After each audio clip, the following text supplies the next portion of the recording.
Seguimos en este viernes 27 de enero de 2017 con Ana Ribeiro, Juan Grompone, Gonzalo Pérez del Castillo y Leonardo Borges. Mr. Gorbachev, tear down this wall. Señor Gorbachev, derribe ese muro. ¿De quién era la voz?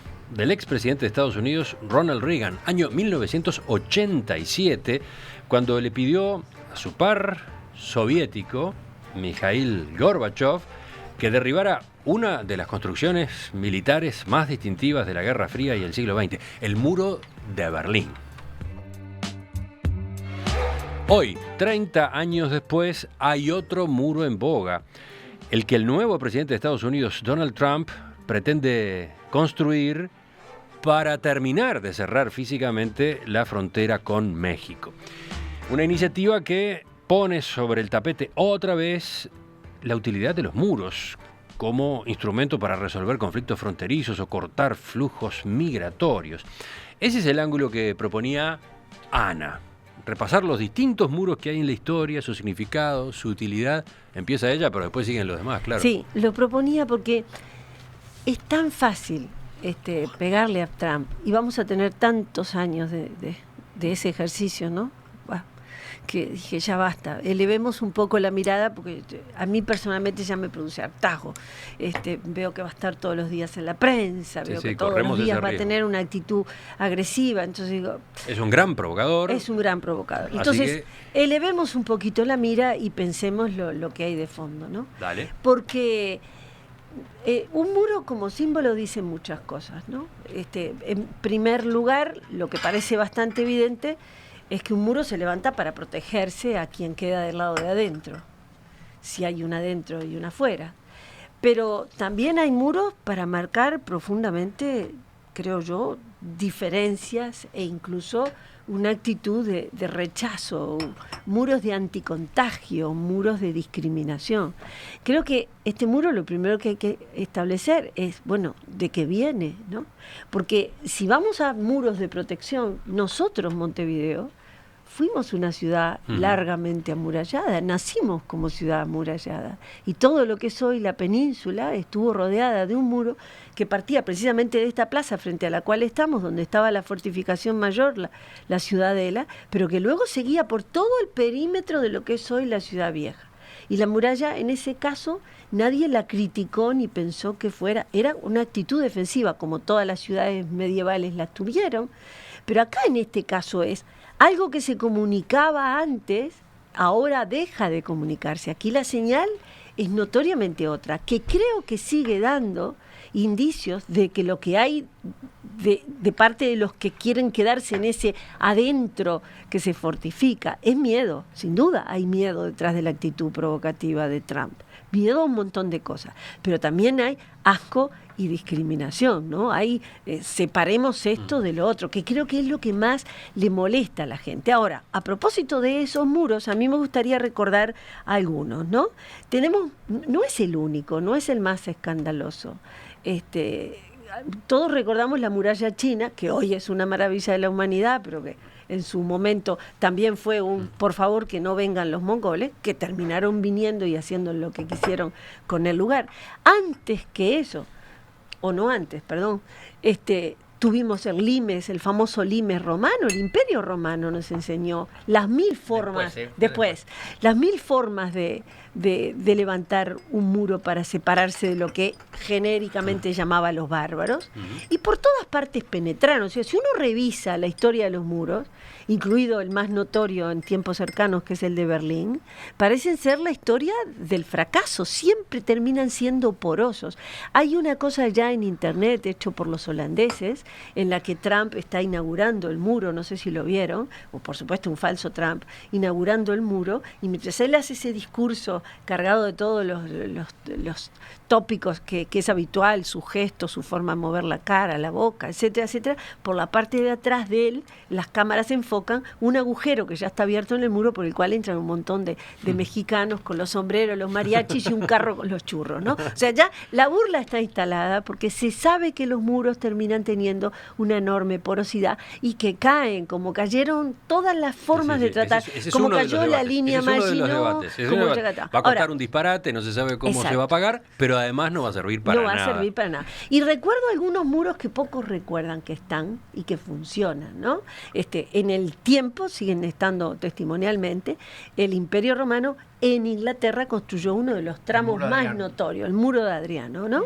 Que fue en su momento una obra fenomenal, que no sirvió para nada. También lo penetraron y entraron para el otro lado. Pero en el Cono Sur, a que ustedes no recuerdan la zanja de Alsina. La zanja de Alsina la mandó a hacer el presidente Avellaneda en 1877.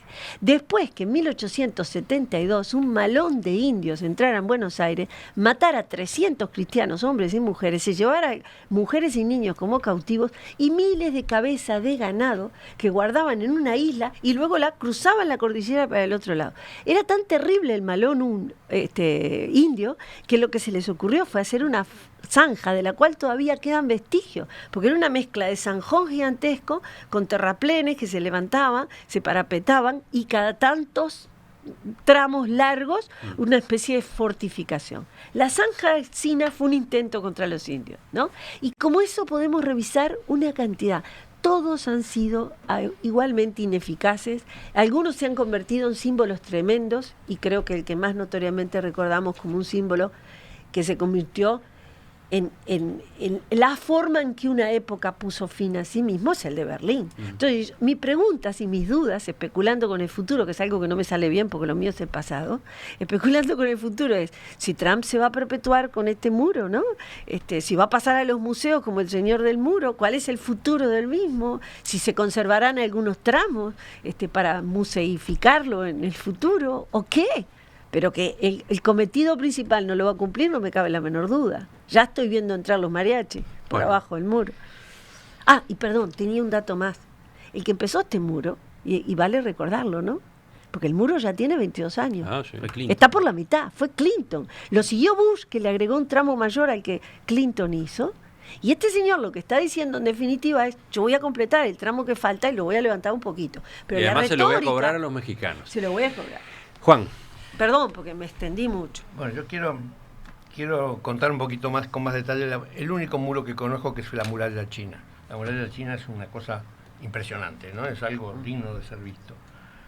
Y bueno, Trump querrá pasar a la historia por la calidad de su muro. Pero vamos a ver cómo pasaron a la historia de estos. La muralla china fue construida por el emperador Qing, que fue el unificador, el primer unificador de China, que terminó con los reinos combatientes, y estaba destinado, como dijo Ana, a parar la invasión de los bárbaros, es decir, de los mongoles. Bueno, esto ocurrió más o menos hace 2.200 años, es decir, este muro fue hecho más o menos en el año 200 a.C. Luego fue remodelado por la dinastía Han, que fue una gran constructora. Además este señor, este unificador de China, tuvo otra gracia. Tuvo dos gracias más. Una de las gracias que tuvo fue tratar de destruir toda la cultura clásica china, de modo que intentó quemar todos los libros tradicionales chinos, de los cuales afortunadamente se salvaron, por ejemplo, las obras de Confucio, mucho más importantes las obras de Lao Tzu y algunos otros grandes escritores chinos. La dinastía Han recuperó el orden de todas las cosas y además debió reconstruirla, remodelarla bastante más. Y luego mismo le hizo la dinastía Tang y la dinastía Song. Y en su momento de esplendor de la dinastía Song, tenía 5.000 kilómetros de largo y estaba custodiada por el orden de 50.000 soldados, es decir, en distintos puestos que estaban por allí vigilando día y noche que no vinieran los mongoles.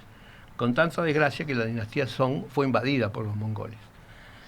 Es una lástima que la cantidad de cosas que le atribuyen a que trajo Marco Polo de China, en realidad de la China mongola, podría haber traído la experiencia de que el muro no servía para nada, ¿no? Es decir, además de haber traído los espaguetis, y es falso, la brújula, que es falso, el timón, que también es falso, el papel, que posiblemente sea verdadero, y lo más importante... debería haber traído el mensaje, mira que los muros no sirven para nada. No, trajo algo más lindo, la ilusión de que viajando se encuentran cosas. Bueno. Nos hizo viajeros para siempre, exploradores para siempre. Yo creo que lo único original que tiene la muralla de Trump es cómo se las va a hacer pagar a los mexicanos. Y la idea es muy simple, lo ha dicho por todas las veces, dice, le vamos a cada mexicano que cruce la frontera por esa muralla, le vamos a hacer pagar una tasa de ingreso al país. No, ayer salió con otra forma. No, la de las remesas es peor. Esa es otra posibilidad, pero la que ayer manejó directamente el gobierno es un impuesto, una tasa de 20% a las importaciones procedentes de México. También, eso también, es decir, tiene muchas maneras de hacérselo pagar. Los mexicanos dicen, no vamos a pagar nada, vamos a ver si no lo van a pagar. Pero lo que yo no entiendo ahí es que si ponen esa tasa, el que paga el 20% es el estadounidense que compra el producto mexicano, ¿no? Ahí hay algo que no... Va a generar un descalabro que ni él mismo midió lo que va a generar. Él lo que está haciendo con esta especie de revitalización de la sociedad industrial de 1960 es embromar a los norteamericanos. Bueno, Leonardo. El tema del muro es un tema interesante. Un muro, yo lo pienso como la antítesis de un puente. Volviendo a los romanos creían que el puente comunica y por eso era sagrado y por eso tenían pontífices. De alguna manera que de ahí viene, de alguna forma, el tema del hacedor de puentes, que en el caso de los católicos lo toman como un puente entre el mundo de Dios y el mundo de los humanos. En el caso de los puentes, bueno, hay muchos... En el caso, de los muros, hay muchos muros a lo largo de la historia. Hablaron de Adriano, hablaron de la muralla china. Podemos citar el muro de Berlín, que en realidad era un muro bastante chico con respecto a los otros muros de los que estamos hablando y que era bastante más simbólico, ¿no? Ahí Reagan le pedía a Gorbachov que tire el muro. ¿Qué tendría que ver Gorbachov? En realidad era el gobierno alemán. Pero más allá de eso, uno se pone a pensar que hoy en día existen muros, más allá de que en 1997 comienza la construcción de este muro entre Estados Unidos y México, que lo revitaliza Bush. Pero también hay un muro entre Israel y Palestina, que está ahí, que se está construyendo, que va como un 40% construido. ¿En Gaza? En Gaza, exactamente. En la frontera saharaui. Y que de poco hablamos de ese muro y que ya las Naciones Unidas lo han criticado, han dicho que no es la solución, obviamente Amnistía Internacional, Human Rights Watch, etcétera, etcétera, etcétera, etcétera. Pero también me ponía a pensar en el tema de por qué hacemos los muros y los muros mentales, ¿no? En el año 79, Pink Floyd, el gran Roger Waters, sacaba el disco de The Wall, donde hay una canción en 3 partes que se llama Another Brick on the Wall, otro ladrillo en el muro, que hablaba en realidad de un muro imaginario, que las personas nos ponemos con respecto a otras personas y levantamos esos muros con respecto a otras personas. Y se me venía a la mente también el problema del otro y la alteridad y la actualidad del mundo, cómo se encuentra de alguna forma en una incomunicación de la comunicación. Y acá me voy a meter en el tema de Juan, no es en contra de la tecnología, pero estamos en un momento en el cual los seres humanos nos estamos desconectando al mismo tiempo que nos conectamos, pero nos desconectamos entre nosotros. Y entonces, ¿cuál es la razón del muro? Bueno, es el asco, es no soportar el problema del otro, la alteridad, ¿no? Recuerdo ahora a Todorov en su libro El problema del otro con respecto a la conquista de América, donde analizaba la conquista de América en ese sentido, un lingüista ruso que lo analizaba en ese sentido. Bueno, cómo yo veo al otro. Y como yo veo al otro también es una forma de construir muros, ¿tá? Entonces el muro de Trump, que en realidad es el muro de Clinton y el muro de Bush, también es un muro que los norteamericanos no se hacen solo materialmente con respecto a los mexicanos y por ende con respecto a toda Latinoamérica, sino un muro no solo material, sino un muro intelectual, inclusive emocional. Dice uno de nuestros oyentes, celular terminado en 504, estimados, ocurre que hay muros buenos y muros malos, depende de las afinidades con el que los hace. No, yo voy a retomar de lo que dijo Leonardo, porque me parece que está muy bien. Un muro es siempre un fracaso.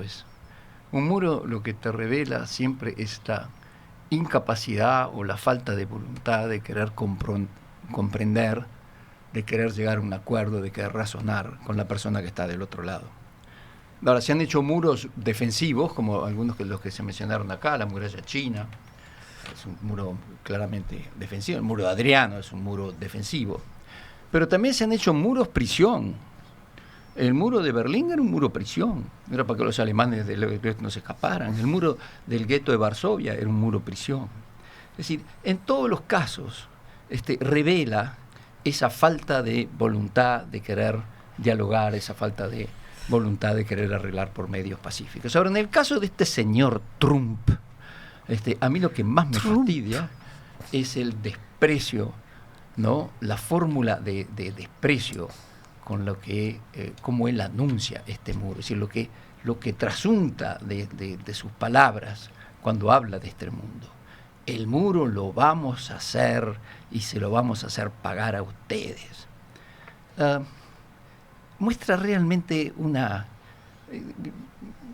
para mí muestra claramente una beta racista profunda en este señor, ¿no?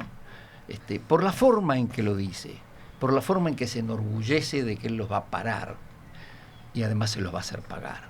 Es muy despreciativo.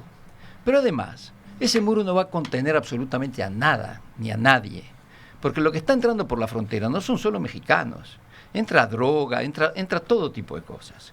Y eso si lo pudieran parar con un muro, sería muy sencillo. No lo van a parar nunca. Entonces, esto verdaderamente es una gran estupidez, que no va a servir absolutamente para nada. Pero lo que sí va a hacer es volver a polarizar, sobre todo en la América Latina, un sentimiento anti-yanqui, que en este momento es lo que menos deseamos.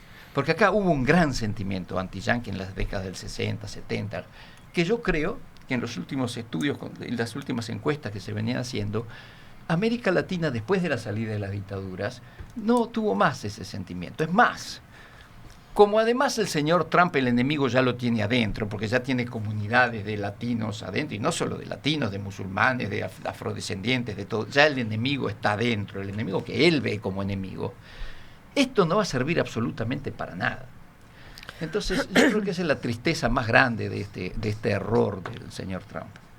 Hay que ver también en perspectiva histórica, ¿no? Porque los pueblos siempre son producto de su pasado, eso es indiscutible. Entonces, Estados Unidos ha tenido históricamente dos tendencias que han hecho su historia. Una fue al aislamiento. En ese caso uno podría decir, estamos volviendo al aislamiento, un aislamiento preservador. Yo no me meto en los asuntos mundiales y creo el mercado, en vez de saliendo afuera como hicieron todos a conquistar otros territorios, lo creo expandiéndome hacia adentro. Y esa es la otra fuerza, el espíritu de frontera que ha caracterizado y ha forjado ese país, y esa frontera la pudo hacer y expandirse precisamente sobre México y a costa muchas veces del territorio mexicano, en gran parte, o por lo menos territorio español en su origen, en base a que abrió las puertas para los 55 millones de inmigrantes europeos que hicieron al Estados Unidos de hoy entre 1850 y 1914. Entonces esas dos fuerzas, una que se abre y otra que se cierra sobre sí mismo, han jugado históricamente en la conformación de Estados Unidos. Y él está dando un giro y está acentuando el me cierro en el mundo que más se ha abierto, el de la globalización. ¿Le puedo agregar algo a eso? Porque lo que está diciendo es muy importante. Pero ya te voy a frenar. No me frenes, porque lo que voy a decir es sumamente importante. Lo que íbamos a discutir hoy no era el muro que impulsa a Trump, íbamos a hablar de los muros en la historia, etcétera, etcétera. Yo voy a hablar de historia. Y voy a ver después cómo le meto el muro. No, porque estamos ya en el límite del tiempo. Así que tenés que ser rapidísimo. Los vecinos. Una frontera es una especie de muro. Si yo tuviera que elegir dos países en el mundo que tuvieron pésimas relaciones de vecindad, sin duda elegiría Estados Unidos y México. Estados Unidos se comió el 50% del territorio de México. El agresor siempre fue Estados Unidos contra México. ¿Está? Es decir, eso también tiene que quedar claro. Este señor está tratando de hacer un muro sobre un territorio que conquistó mal y que le robó la mitad de un país a los mexicanos. Los mexicanos siempre fueron mucho mejores vecinos con los Estados Unidos. Una parte la compró barato, pero la compró. Una parte la compró. Pero fue la más... Todo muy Arizona, barato, Texas, Colorado, todo eso lo robó. Entonces, dos vecinos muy malos y este señor ahora viene a poner condiciones.